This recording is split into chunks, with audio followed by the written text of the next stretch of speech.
Have you ever wondered why the path of spiritual practice feels harder the longer you walk it? Have you ever felt that the more you chant, the more you study, and the more you dedicate yourself to following the Buddha's teachings, the less progress you seem to make? Could it be that the very heart you rely on to guide your practice is actually what's blocking your path? Welcome back to the channel, dear seekers of truth and light. Here, we go beyond rituals and rules to discover the heart of real transformation. Today's question is one that arises in silence, late at night, in the depths of frustration or self-doubt. Why is it that despite years of Buddhist practice, I feel like I'm moving backward? Why do the teachings feel more distant, not closer? The answer may not lie in what you're doing, but in how you're doing it.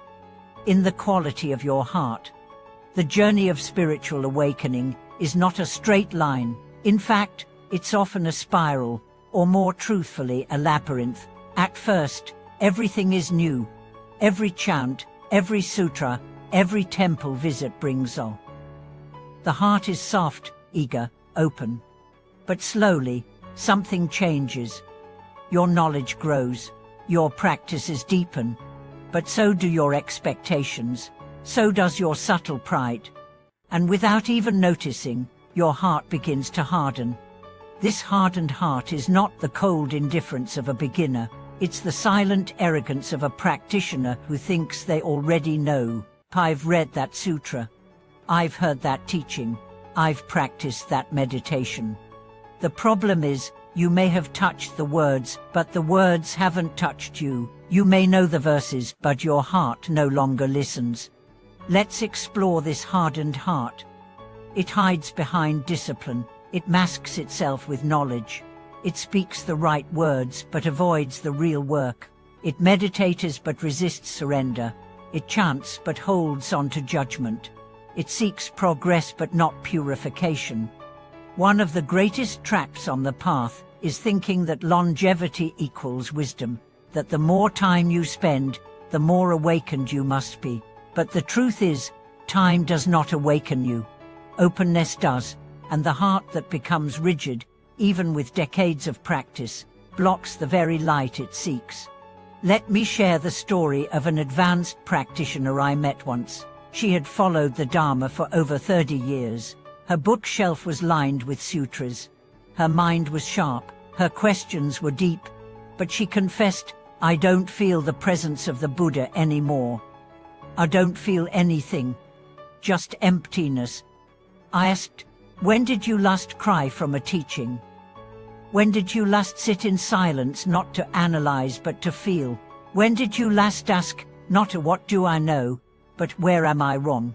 She was quiet for a long time. That was the turning point. She began to approach practice again, not as a scholar, but as a child. She let the teachings humble her. She stopped trying to control her progress. She allowed herself to be broken open. And in that breaking, she found light again.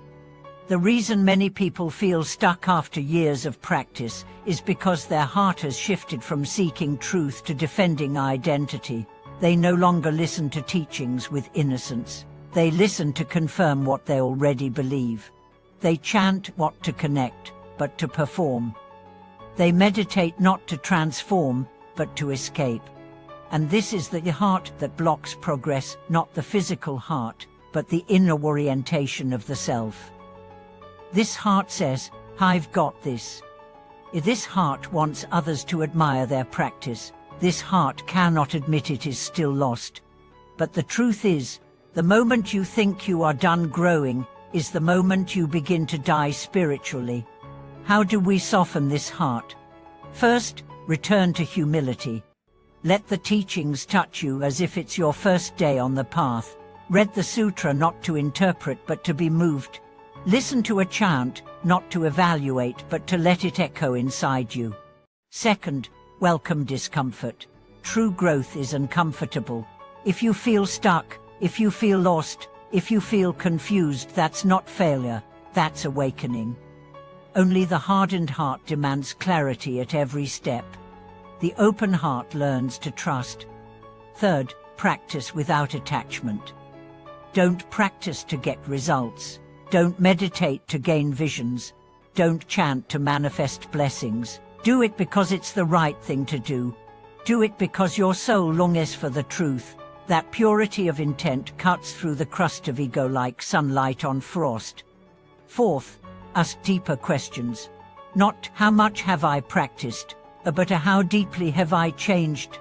Not what have I mastered, but where am I still resisting? Growth begins where defensiveness ends. Fifth, reconnect with community, not to compare, but to witness. Sometimes, hearing the sincerity in a beginner's voice can reignite your own fire. Let others' honesty humble you. Let their struggles remind you of your own. In shared humanity, the hardened heart begins to soften. Sixth, serve. Nothing humbles the ego like service. When you help others not from pity, but from solidarity, you remember that the path is not about self-glorification, but about self-forgetting. A monk once said to me, "When I feel stuck, I go clean the toilets, I serve food, I wash robes. I remind myself that enlightenment is not above me. It is in how I serve." Finally, allow yourself to be broken. That's not weakness, that's surrender.